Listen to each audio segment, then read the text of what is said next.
ఉండాలనే కోరుకుంటున్నామని చెప్తున్నాం. ఎందుకనంటే వాళ్ళని ఓడించాం కదా, బీజేపీని ఓడించాము, బీఆర్ఎస్ని ఓడించాము. అప్పుడు బీఆర్ఎస్ కేసీఆర్ కూడా కమ్యూనిస్టులు లేనిదే లేదు అన్నాడు. తర్వాత మునుగోడులో గెలిచాడు, కమ్యూనిస్టులది ఏముందలే అన్నాడు. కమ్యూనిస్టులది ఏముందలే అన్నారు కాబట్టి మనం ఏమన్నామంటే కమ్యూనిస్టులది ఉందా లేదా అనేది రేపు మునుగోడు ఎన్నికల తర్వాత తెలుస్తుంది అని చెప్పి, మునుగోడు కాదు, మునుగోడులో సపోర్ట్ చేశాం. తర్వాత చెప్పాం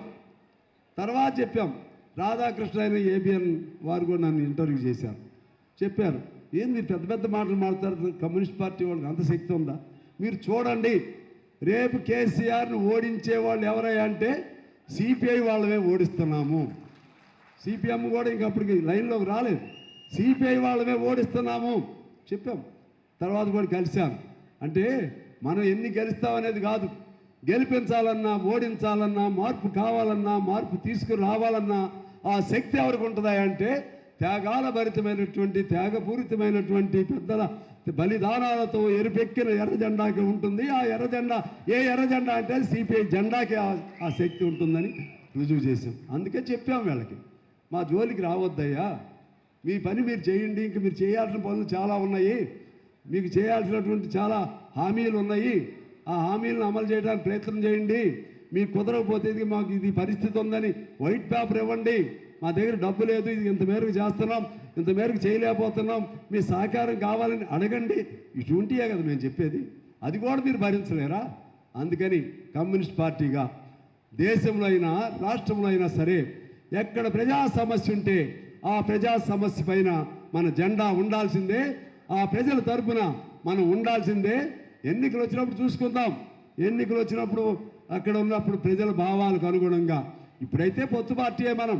ఎన్నికలు వచ్చినప్పుడు ఇదే కొనసాగి ఇదే పద్ధతుల్లో వాడికంటే వీళ్ళు బెటర్ అనుకుంటే మీతోనే ఉండం, కానీ ఎవరు లేదనుకుంటే మేము సొంతంగా అయినా ఉంటాం. గెలవనికి ఓడిపోని. నేను ఖమ్మం జిల్లాని కోరుతా ఉన్నాను, మీరు ఎప్పుడు కూడా ఈసారి అంటే మీరు అనొచ్చు మళ్ళీ పైన పొత్తులు ఉన్నప్పుడు ఒక సీటుకే పరిమితం అవుతున్నారు కదా. నేను గట్టిగా మీకు విశ్వాసంతో చెప్తున్నాను, ఈసారి ఖమ్మంలో ఏదో ఒక సీటు, 2 సీట్లకు లక్ష్యం పెట్టుకోండి. ఏదో ఒక సీటు ఖమ్మంలో, విడిపోయిన ఖమ్మంలో మనం గెలవాలి.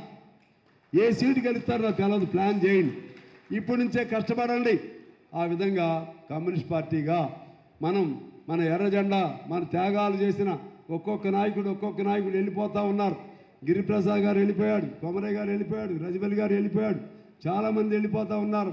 ఇంకా చాలామంది వెళ్ళిపోవడానికి సిద్ధంగా ఉన్నారు, చాలామంది ఉన్నారు సిద్ధంగా. అయినా జెండాని మాత్రం వెనక్కి పోనేమో.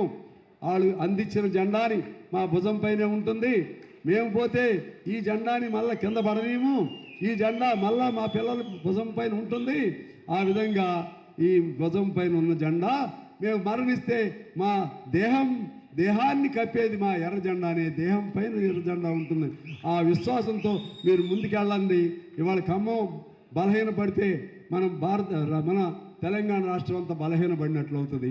ఖమ్మంగా మీరు పౌరుషంతో ఉండండి, పౌరుషంతో కూడినటువంటి ఉద్యమాలు చేయండి. ఎవరికి భయపడొద్దు, ఎవరికి తల వంచొద్దు. ప్రజల కోసం ఎటువంటి పోరాటాలకైనా మీరు సిద్ధంగా ఉండండి అని చెప్పి, అదే ఆ మార్పుకి, అక్కడ వచ్చే మార్పుకి ఇక్కడ నుంచి మనం అందించేటువంటి మూలం అని చెప్పి తెలియజేస్తూ మీ అందరికీ హృదయపూర్వక నమస్కారాలతో సెలవు తీసుకుంటున్నాను. Thank you.